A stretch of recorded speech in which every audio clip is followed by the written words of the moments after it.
Hello, my name is Mark Eremenko, and the theme of today's lecture, or should I say the motif of today's lecture, is distraction. The idea of distraction isn't just random. Very often you would see a position where you could play a classy maneuver or implement some sort of tactical strike. However, you can't do so because your opponent just happens to have that one piece that is in your way.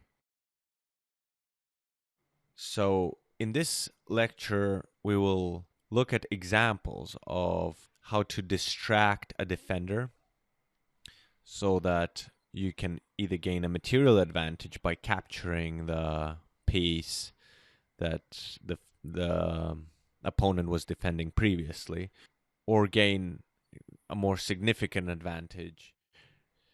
As a rule of thumb, the distraction motif is seen more often in open positions, so closer towards late game or just generally open positions.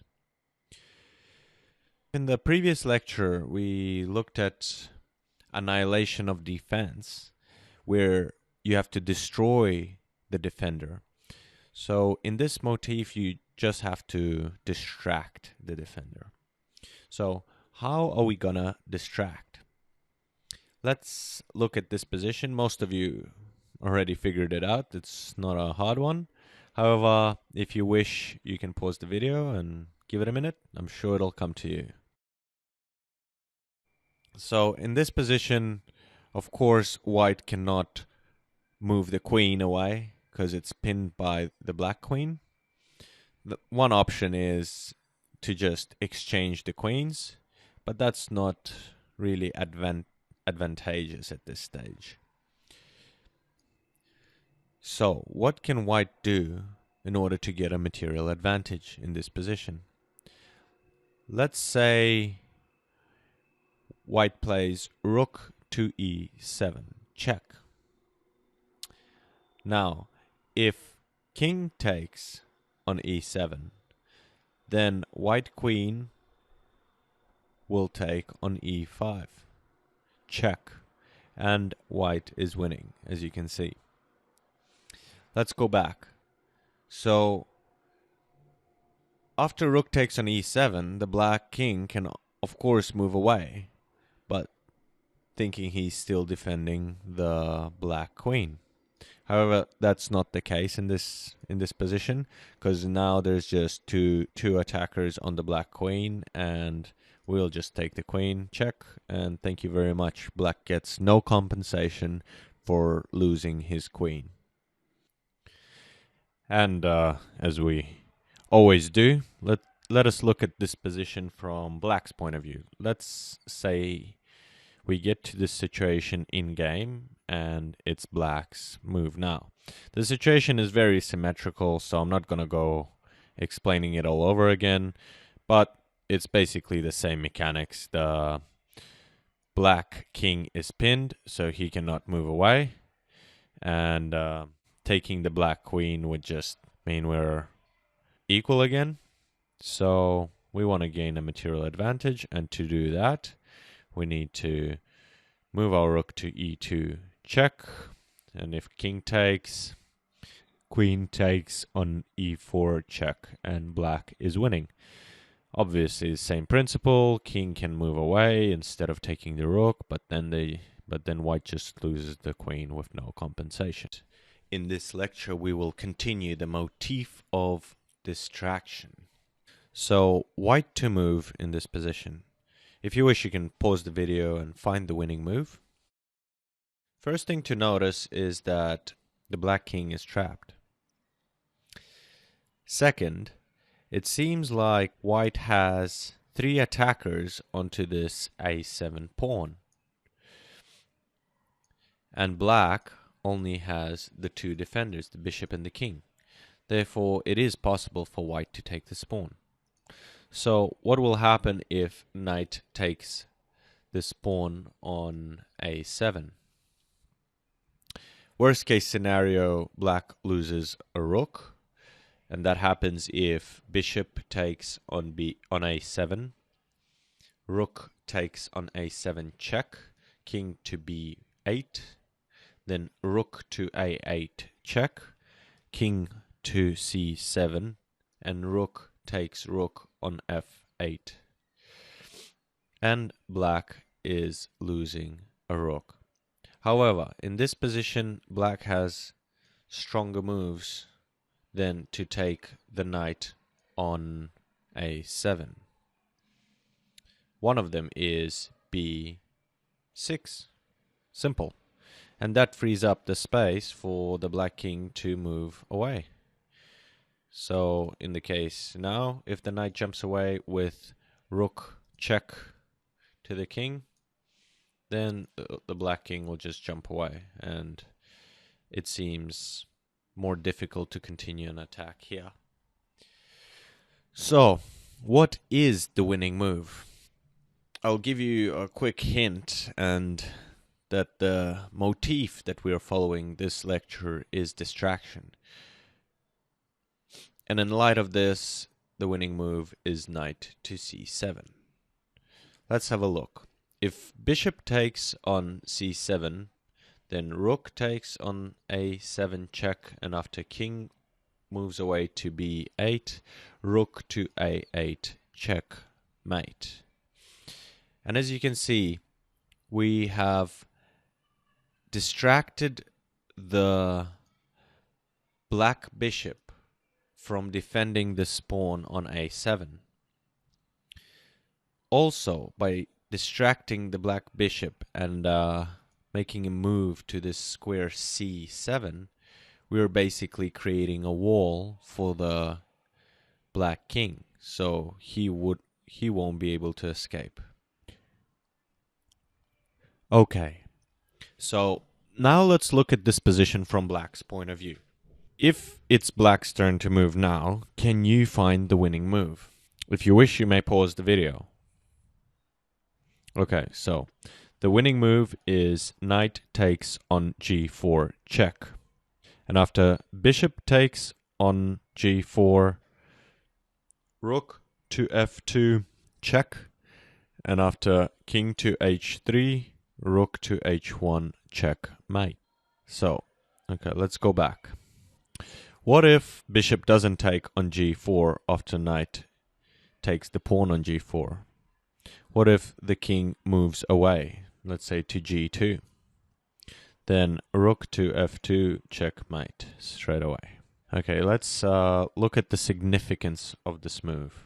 So, knight to g4, even though in some ways I would say this is more decoying than distraction, however, it still frees up the space for the black rook on f8 to join in on the attack. And why I consider this distraction in some way is that after bishop does take the knight on g4 and black rook joins in and goes to f2 and checks the king, and king goes to h3, and then finally rook mates the king on h1, if the white bishop wasn't here, then the white king would have a place to escape. However, that's not the case. And another thing I wanted to point out is that this is why the move knight takes a7 is very flawed, because then you're just passing on the initiative to black, who then just plays his killer move. Knight takes on g4, and as we've already seen, this is mate. Hello there, Mark here. I'm really glad you made it to this video, and this is the third lecture on the theme of distraction. So let's look at this position over here. Let us have a look at what white is threatening to do. So the white knight on h5 is staring down the pawn on g7, and so is the queen on g5. The problem is there is a defender, the queen on d7. So potentially, if this queen was gone, checkmate on g7. Okay. So, what's next? What else can we see? We can see that the white queen is pinning the pawn on g7. So this opens up another window that the knight on h5 can potentially jump to f6. And when he gets here, he's going to be forking the king and the queen. The problem, of course, is at the moment, if he jumps to f6, the rook will just take the knight. Easy peasy. So, we want to either take this pawn with the queen or move here with the knight. The queen is preventing us from taking the pawn on g7, and the rook is preventing us from moving to f6 with the knight. So, what is the logical conclusion? We need to try and distract one of these pieces. Okay, so how can we do that in the most efficient way possible? Rook from c1 takes bishop on c8. Basically, we just won a free piece. What happens if queen takes the rook on c8? Queen takes the pawn on g7, checkmate. If rook takes on c8, the knight jumps to f6, forking the king and the queen for a royal fork. And obviously after the king moves somewhere, the knight takes the queen. Happy days. So, how to see this move? You basically got to look at the various tactical strikes that white has, like classy combinations, like having your knight over here. Obviously, that wins you the queen, which wins you the game. But, you need to distract this rook. Or you could see that, hold on a second, I really want to checkmate the black king over here with my queen. But the problem is, the black queen is defending that pawn. So, maybe I can distract the black queen. And that's how you should be sort of thinking. Okay, so now let's look at the same position, but from black's point of view. If it was black's turn to move, can you find the winning move? So let's analyze this position.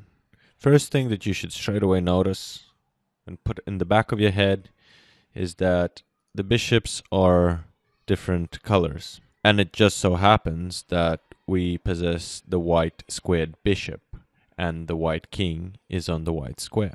Next and most importantly is that the black king is trapped. He has no squares that he can move to. So our priority should be to try and check him, which most likely will result in a mate. So those two facts combined give me an idea that I might be able to move my bishop here to be able to check the black king here. But how to do so when the pawn on g2 is in the way? We need to try and distract it. So if we play something like queen takes on h3 check, white has no other option but to take with pawn on g2. And after that, bishop check, and white can only delay the inevitable. Checkmate. Okay, to understand what motif should be used in which situation, you have to analyze the position on the chessboard. So you got to look at basically four things. There's more to it, but these are the basics. You got to look at what is threatening your pieces, what is defending your pieces. Next, you got to look at which of your pieces are threatening your opponent. You also got to look at which pieces your opponent possesses that defend the pieces that you want to attack or capture. I hope you enjoyed this tutorial. Have a great day, and just remember, practice makes perfect.